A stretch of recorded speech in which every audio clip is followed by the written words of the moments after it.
श्रीमद् भागवत महापुराण तृतीय स्कंद 25वां अध्याय। देवहूति का प्रश्न तथा भगवान कपिल द्वारा भक्ति योग की महिमा का वर्णन। शौनक जी ने पूछा, सूत जी, तत्वों की संख्या करने वाले भगवान कपिल साक्षात अजन्मा नारायण होकर भी लोगों को आत्मज्ञान का उपदेश करने के लिए अपनी माया से उत्पन्न हुए थे। मैंने भगवान के बहुत से चरित्र सुने हैं, तथापि इन योगी प्रवर पुरुष श्रेष्ठ कपिल जी की कीर्ति को सुनते सुनते मेरी इंद्रियां तृप्त नहीं होती। सर्वथा स्वतंत्र श्रीहरि अपनी योग माया द्वारा भक्तों की इच्छा के अनुसार शरीर धारण करके जो जो लीलाएं करते हैं वे सभी कीर्तन करने योग्य है। अतः आप मुझे वे सभी सुनाइए। मुझे उन्हें सुनने में बड़ी श्रद्धा है। सूत जी कहते हैं, मुने, आपकी ही भांति जब विदुर ने भी आत्मज्ञान विषयक प्रश्न किया तो श्री व्यास जी के सखा भगवान मैत्रेय जी प्रसन्न होकर इस प्रकार कहने लगे। श्री मैत्रेय जी ने कहा, विदुर जी, पिता के वन में चले जाने पर भगवान कपिल जी माता का प्रिय करने की इच्छा से उस बिंदुसर तीर्थ में रहने लगे। एक दिन तत्व समूह के पारदर्शी भगवान कपिल कर्म कलाप से विरत हो आसन पर विराजमान थे। उस समय ब्रह्मा जी के वचनों का स्मरण करके देवहूति ने उनसे कहा। देवहूति बोली, भूमन प्रभो, इन दुष्ट इंद्रियों की विषय लालसा से मैं बहुत ऊब गई हूँ और इनकी इच्छा पूरी करते रहने से ही घोर अज्ञान अंधकार में पड़ी हुई हूँ। अब आपकी कृपा से मेरी जन्म परंपरा समाप्त हो चुकी है। इसी से इस दुस्तर अज्ञान अंधकार से पार लगाने के लिए सुंदर नेत्र रूप आप प्राप्त हुए हैं।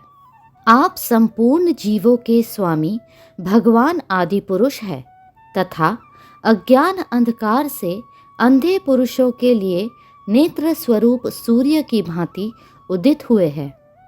देव, इन देह गेह आदि में जो मैं मेरेपन का दुराग्रह होता है वह भी आपका ही कराया हुआ है।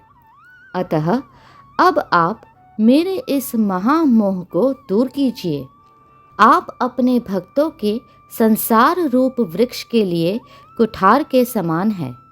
मैं प्रकृति और पुरुष का ज्ञान प्राप्त करने की इच्छा से आप शरणागत वत्सल की शरण में आई हूँ। आप भगवत धर्म जानने वालों में सबसे श्रेष्ठ है। मैं आपको प्रणाम करती हूँ। श्री मैत्रेय जी कहते हैं, इस प्रकार माता देवहूति ने अपनी जो अभिलाषा प्रकट की वह परम पवित्र और लोगों का मोक्ष मार्ग में अनुराग उत्पन्न करने वाली थी। उसे सुनकर आत्मज्ञ सत्पुरुषों की गति श्री कपिल जी उसकी मन ही मन प्रशंसा करने लगे और फिर मृदु मुस्कान से सुशोभित मुखारविंद से इस प्रकार कहने लगे। भगवान कपिल ने कहा, माता, यह मेरा निश्चय है कि आध्यात्म योग ही मनुष्यों के अत्यंतिक कल्याण का मुख्य साधन है, जहाँ दुख और सुख की सर्वथा निवृत्ति हो जाती है। साध्वी, सब अंगों से संपन्न उस योग का मैंने पहले नारद आदि ऋषियों के सामने उनकी सुनने की इच्छा होने पर वर्णन किया था। वही अब मैं आपको सुनाता हूँ। इस जीव के बंधन और मोक्ष का कारण मन ही माना गया है। विषयों में आसक्त होने पर वह बंधन का हेतु होता है और परमात्मा में अनुरक्त होने पर वही मोक्ष का कारण बन जाता है। जिस समय यह मन मैं और मेरेपन के कारण होने वाले काम, लोभ आदि विकारों से मुक्त एवं शुद्ध हो जाता है, उस समय वह सुख दुख से छूटकर सम अवस्था में आ जाता है। तब जीव अपने ज्ञान, वैराग्य और भक्ति से युक्त हृदय से आत्मा को प्रकृति से परे, एकमात्र अर्थात अद्वितीय, भेद रहित, स्वयं प्रकाश, सूक्ष्म, अखंड और उदासीन अर्थात सुख दुख शून्य देखता है तथा प्रकृति को शक्तिहीन अनुभव करता है।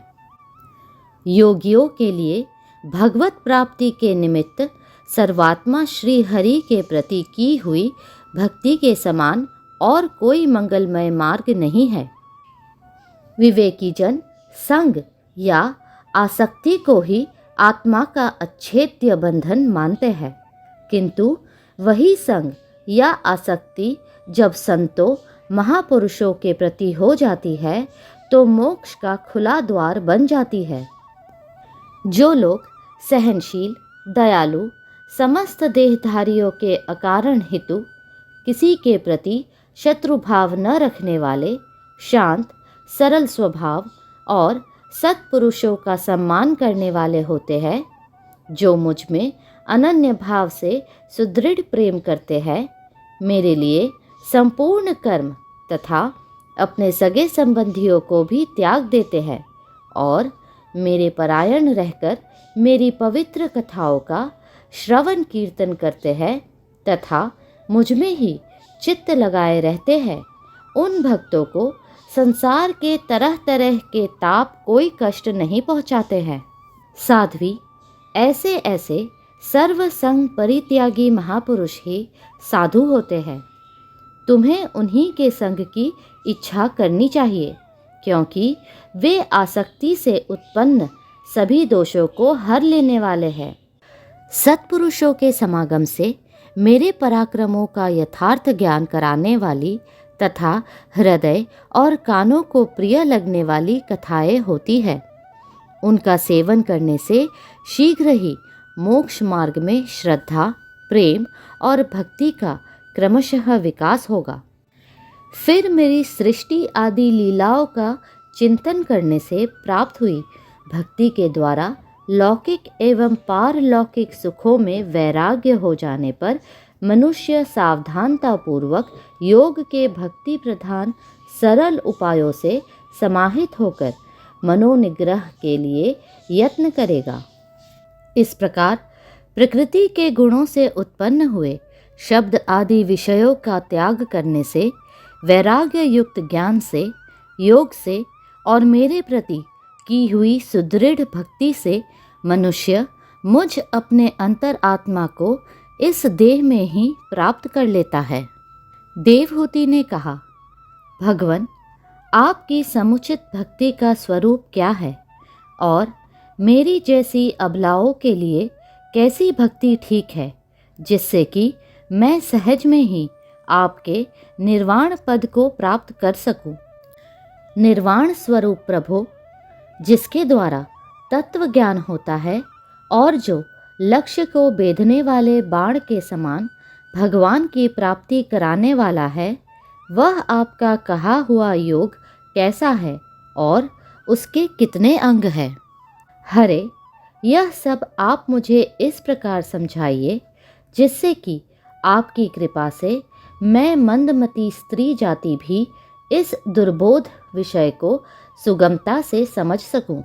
श्री मैत्रेय जी कहते हैं, विदुर जी, जिसके शरीर से उन्होंने स्वयं जन्म लिया था, उस अपनी माता का ऐसा अभिप्राय जानकर कपिल जी के हृदय में स्नेह उमड़ आया और उन्होंने प्रकृति आदि तत्वों का निरूपण करने वाले शास्त्र का, जिसे सांख्य कहते हैं, उपदेश दिया। साथ ही भक्ति विस्तार एवं योग का भी वर्णन किया। श्री भगवान ने कहा, माता, जिसका चित्त एकमात्र भगवान में ही लग गया है, ऐसे मनुष्य की वेद विहित कर्मों में लगी हुई तथा विषयों का ज्ञान कराने वाली अर्थात कर्मेंद्रिय एवं ज्ञानेंद्रिय दोनों प्रकार की इंद्रियों की जो सत्वमूर्ति श्री हरि के प्रति स्वाभाविकी प्रवृत्ति है, वही भगवान की अहेतु की भक्ति है।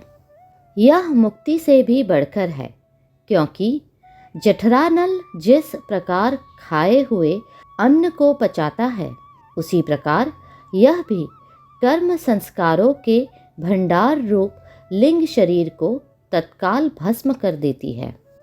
मेरी चरण सेवा में प्रीति रखने वाले और मेरी ही प्रसन्नता के लिए समस्त कार्य करने वाले कितने ही बड़भागी भक्त जो एक दूसरे से मिलकर प्रेम पूर्वक मेरे ही पराक्रमों की चर्चा किया करते हैं, मेरे साथ एक ही भाव अर्थात सायुज्य मोक्ष की भी इच्छा नहीं करते।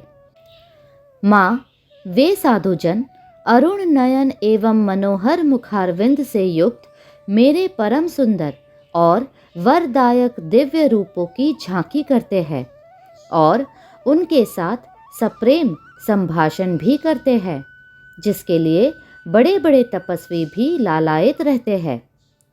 दर्शनीय अंग प्रत्यंग, उदार हास विलास, मनोहर चितवन और सुमधुर वाणी से युक्त मेरे उन रूपों की माधुरिमा में उनका मन और इंद्रियां फंस जाती है। ऐसी मेरी भक्ति न चाहने पर भी उन्हें परम पद की प्राप्ति करा देती है। अविद्या की निवृत्ति हो जाने पर यद्यपि वे मुझ मायापति के सत्य आदि लोकों की भोग संपत्ति भक्ति की प्रवृत्ति के पश्चात स्वयं प्राप्त होने वाली अष्ट सिद्धि अथवा वैकुंठ लोक के भगवदीय ऐश्वर्य की भी इच्छा नहीं करते, तथापि मेरे धाम में पहुँचने पर उन्हें ये सब विभूतियाँ स्वयं ही प्राप्त हो जाती हैं, जिनका एकमात्र मैं ही प्रिय आत्मा, पुत्र, मित्र, गुरु, सुहृद और इष्ट देव हूँ। वे मेरे ही आश्रय में रहने वाले भक्तजन शांतिमय वैकुंठ धाम में पहुंचकर किसी प्रकार की भी इन दिव्य भोगों से रहित नहीं होते और न उन्हें मेरा काल चक्र ही ग्रस सकता है। माताजी, जो लोग इहलोक, परलोक और इन दोनों लोकों में साथ जाने वाले वासनामय लिंग देह को तथा शरीर से संबंध रखने वाले जो धन, पशु एवं गृह आदि पदार्थ है, उन सब को और अन्यान्य संग्रहों को भी छोड़कर अनन्य भक्ति से सब प्रकार मेरा ही भजन करते हैं, उन्हें मैं मृत्यु रूप संसार सागर से पार कर देता हूँ। मैं साक्षात भगवान हूँ, प्रकृति और पुरुष का भी प्रभु हूँ तथा समस्त प्राणियों का आत्मा हूँ। मेरे सिवा और किसी का आश्रय लेने से मृत्यु रूप महाभय से छुटकारा नहीं मिल सकता। मेरे भय से यह वायु चलती है, मेरे भय से सूर्य तपता है, मेरे भय से इंद्र वर्षा करता है और अग्नि जलाती है तथा मेरे ही भय से मृत्यु अपने कार्य में प्रवृत्त होता है। योगी जन ज्ञान वैराग्य युक्त भक्ति योग के द्वारा शांति प्राप्त करने के लिए मेरे निर्भय चरण कमलों का आश्रय लेते हैं। संसार में मनुष्य के लिए सबसे बड़ी कल्याण प्राप्ति यही है कि उसका चित्त तीव्र भक्ति योग के द्वारा मुझ में लगकर स्थिर हो जाए। अगला अध्याय शीघ्र ही साझा होगा। कृपया करके लाइक, सब्सक्राइब और शेयर करें। शांति।